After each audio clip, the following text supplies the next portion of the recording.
Olá, galera do Amo Séries! O vídeo de hoje traz aquelas histórias que você pensa que só poderiam acontecer na ficção. Só que não, né?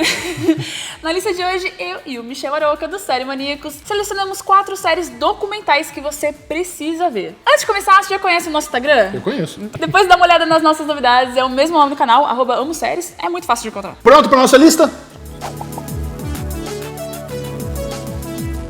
A primeira série da nossa lista é uma produção brasileira, olha aí. Bandidos na TV conta a história do caso de Wallace de Souza, apresentador de TV acusado de estar envolvido em homicídios para aumentar a audiência do seu programa. Lembra de um vídeo que um fantoche provoca um vendedor de esfirras ao vivo, enquanto um cara tá tentando cantar lá com o microfone ruim? Pois é, esse é um clássico da internet e aconteceu no Canal Livre, programa líder da audiência em Manaus, entre o final da década de 90 e o início dos anos 2000. Era uma mistura de jornalismo com entretenimento, assistencialismo e humor que ficou muito popular depois de mostrar em primeiríssima mão crimes cometidos na região. O programa fazia tanto sucesso que o Wallace foi eleito deputado estadual do Amazonas e se reelegeu 3 vezes, sempre levantando a bandeira de que combateria a criminalidade em Manaus. Mas o último mandato não foi concluído porque ele foi cassado sob a acusação de liderar uma organização criminosa. Segundo as investigações da época, alguns dos crimes exibidos no programa eram encomendados pelo próprio apresentador para aumentar a audiência, além de prejudicar grupos rivais. Além de perder o mandato, ele foi preso em 2009, mas sempre negou as acusações. O mais interessante dessa série é que a história é muito bizarra.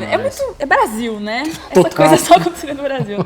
E mesmo que a gente já saiba o final, ainda consegue ser surpreendido com as reviravoltas e dúvidas que os depoimentos da equipe investigativa e dos familiares nos colocam. A série é bem rapidinha, só tem 7 episódios, então dá pra maratonar em apenas um dia. Será só uma verdade? Se você se interessou em assistir a essa história, espera só o que a gente vai falar sobre Wild Wild Country, que estreou no Sundance Film Festival, onde foi aclamado pela crítica e também recebeu 98% de aprovação no Rotten Tomatoes. Imagina que em 1981, um guru indiano chamado Osho, que havia fugido das autoridades, deslocou o centro do seu culto para os Estados Unidos, comprando um vasto pedaço de terra perto de Antelope, uma cidade conservadora no estado de Oregon. O Osho era um guru com práticas não convencionais. O seu culto religioso era focado na meditação, no amor livre, na harmonia entre seus membros e na construção do que ele chamava de o novo homem. Junto dos seus seguidores, conhecidos como sannyasis, ele construiu uma cidade para torná-la um paraíso autossustentável. Conforme a comunidade foi crescendo e ganhando mais e mais seguidores, os moradores de Antelope se incomodaram com as práticas e tentaram intimidar os membros do culto. Só que eles não se intimidavam facilmente. Após conflitos e acusações, a batalha se tornou judicial e legalmente os sannyasis conseguem ainda mais espaço para o grupo. A atenção de autoridades nacionais se volta para lá à medida que o poder do Osho se expande politicamente e se torna uma questão nacional. E ações e reações como milícias, espionagens, fraudes, assassinatos e até bioterrorismo ganham espaço nessa história. E é importante lembrar que o pano de fundo é também um surto paranoico na América em relação aos soviéticos, que assim como a comunidade do Osho tinha o vermelho como parte da simbologia. E há poucos anos havia acontecido o caso do assentamento de Jonestown, palco de uma das maiores tragédias do país, quando Jim, o líder religioso e sua comunidade, se viram ameaçados e cerca de 900 pessoas ingeriram veneno por ordem do líder. Wild Wild Country é um documentário dividido em 6 episódios e conta com imagens da época, depoimentos destacando os vários pontos de vista, que existiam na história, e assim podemos entender o impacto que esse culto religioso teve e ainda tem na vida das pessoas que viveram essa história. A série traz discussões muito interessantes sobre fanatismo, fé e liberdade. Vale muito a pena assistir. Um fun fact, eu assisti o Wild Wild Country inteiro 7 vezes. Mentira. Juro. Caramba, essa sim, eu achava que era fã, a Mel humilhou o Eu mundo. gosto demais. There's darkness in all of us. Doesn't make you a bad person.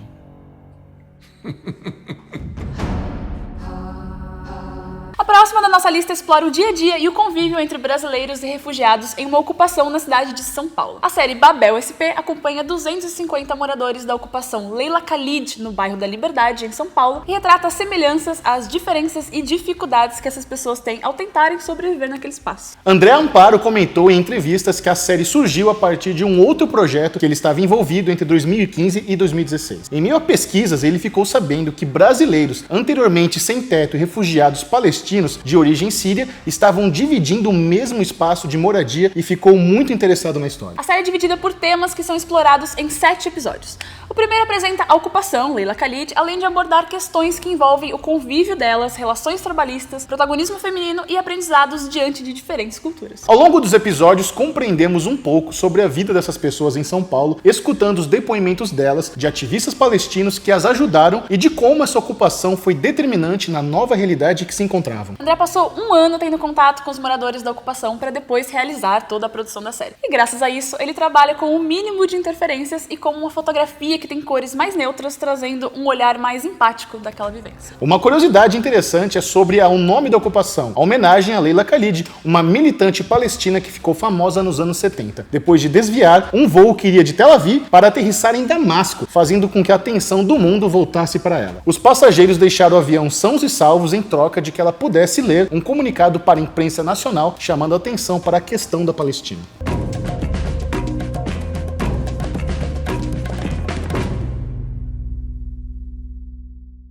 Nosso Planeta é uma produção britânica da Netflix juntamente com a WWF, uma ONG voltada para a defesa ambiental. A série traz uma aposta ambiciosa ao explorar os diversos habitats existentes na Terra e a grande gama de biodiversidade que existe em cada um deles. Mundos congelados, selvas mais remotas, a profundeza dos oceanos. Profundo, né? Demais.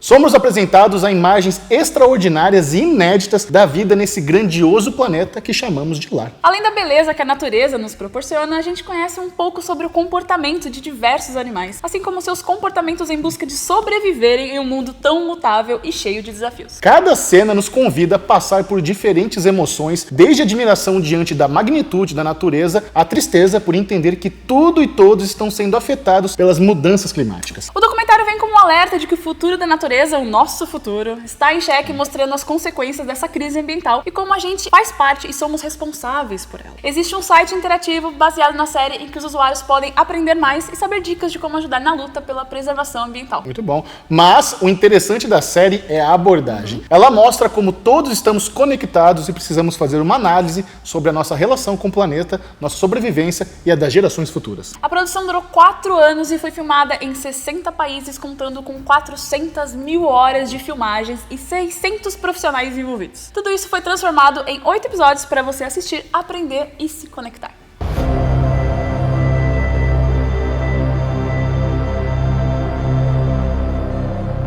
E aí, ficaram curiosos? Tem alguma para indicar? Comenta aí. Me indica mais uma pra eu assistir 7 vezes. Nossa. E quem sabe a gente não faz uma segunda parte, né? Michel tá convidado, Super obviamente. Obrigado por ter vindo mais Muito uma obrigado. vez. Adoro estar aqui sempre. Não esquece de dar um like nesse vídeo, aproveita para se inscrever aqui no canal, ativar o sininho, já sabe. Até o próximo. Tchau.